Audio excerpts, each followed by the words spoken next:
Hey, this is Christopher at Denver Starfest, and I am here with someone whose list of shows are almost too long to list, but we're going to catch on to a few of them while we speak. Miss Amanda Tapping, thank you very much for joining us here in Denver. Having me. Finally coming out to Denver. I know you've been invited a few years and schedule conflicts at your schedule. Oh, it's so great to finally have you out here. I'm glad to be here. People are so nice here. Oh, good. I'm glad. Whiz. That's what you want to hear. You don't want to hear, well, it's never happening again. Never coming back here. No, it's awesome. People are great. Now, some of the shows, and of course, Stargate was the first thing that I ever saw you in. And you, 10 years with Stargate, right? It's 10 seasons with Stargate, and then, of course, you went on and did some work with Atlantis. And then, done with Atlantis, you jump into Sanctuary, and then you did a season of Supernatural, I believe? Basically, any sci-fi show beginning with S. Yeah, apparently. It does occur to me that you just do not like having nothing to do. I'm terrible when there's downtime. Yeah. I thrive in chaos. And I know this about myself. My husband would go, just relax. And I'd be like, I am relaxing. And I can't do it. No. And you're never ever tempted. I mean, after work, there's a lot of people that after doing that long of a career, and especially being, in the same, you did 20 years almost with two series, or three series, and there's two characters. There is a lot of people that go, yeah, I'm done. Yeah, it's an amazing work ethic that you just kind of like, you keep finding other things to do and to fill in the gaps. Yeah. I love what I do. I love working.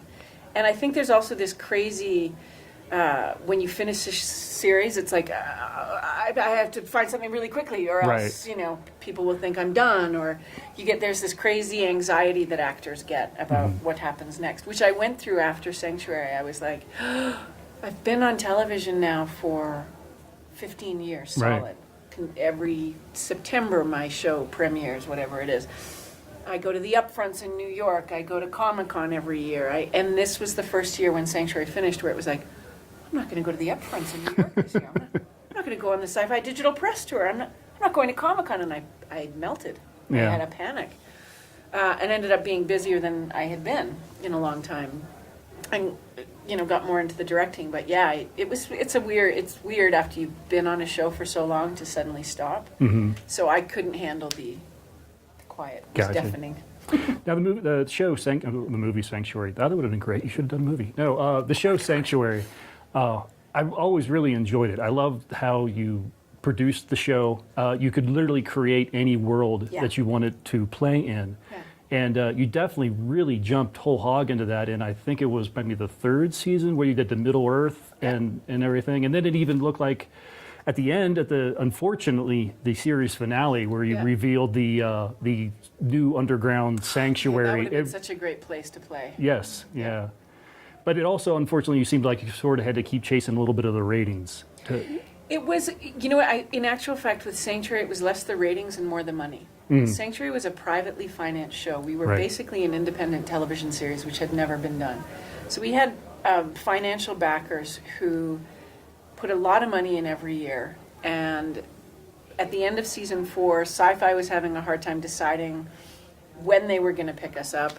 The Canadian network had picked us up, the British network. We were in 170 countries, but it was basically Sci-Fi couldn't decide in time. We lost the studio, the lease was up, and the financer said, we're not going to keep paying for the lease on the studio unless we have a commitment from Sci-Fi. Gotcha. So it was a bit of a double-edged sword. And honestly, the money, these people put a lot of money into making the show. And so I kind of understood it, but I was like, 5 seasons would have been so great. Yeah. 6, 7, 8, 9, 10. Would have been even better, right. Yeah, so I understood it. So it wasn't so much the ratings as it was indecision and money. Gotcha. Yeah, it was a series I really enjoyed. The cast of characters that you pulled in together. I loved it. Robin Dunn was fantastic. You guys looked like you had a lot of fun. Yeah, maybe too much fun. And some of the stories, it was really great. You really starts out and you think it's going to be kind of a light series. Just watch a little mind candy, do this, the CGI and everything. But you actually hit some really deep and I don't know if you go so far as to say dark, but you definitely had with Ashley Magnus. There was a darkness to that show. Yeah, very much. Sure. And I admit, I kept waiting after that finale where it appears that Magnus's daughter is dead. And I kept, she'll be back. She'll be back. That was the hope She'll for be back. season 5, right? Yeah. Was to come to the new Sanctuary and Magnus has figured out a way to get Ashley back with him. Oh, Change really? the So, timeline. That we was the just need a hope. little bit more time. Yeah. Yeah, and I've talked to Amelia about it because, I mean, she's fantastic and lovely. And it's like, God. But, yeah. Tis what it is. Yeah, and it was a series that really, right now and right about the time, the steampunk really started to take off. In a big way. Yeah. I mean, I think we were just sort of cresting that wave. We had so many great ideas, and steampunk was a huge part of it. And then, as the show rolled out, we would go to conventions or whatever, and suddenly there's all this steampunk around, Right. which is fantastic. Yeah. Now, I think it was right after Sanctuary ended, or maybe it was somewhere in the hiatus. There was a film I got the chance to see, which I don't think has seen any wide distribution, called Space Milkshake. Yes. Where Amanda Tapping spends a lot of time in the bath Yep. I do with a rubber duck. with a rubber duck. With an attitude. Yeah. Yeah. But also Billy Boyd and Robin Dunn joins in with the fun as well. And Kristen Kruick. Yes. Robin was one of the producers on the film, and he came to me and he said, I want you to do this movie. And I read it, and I was like, no. I'm busy. I want to take some time. I want to spend some time with my daughter.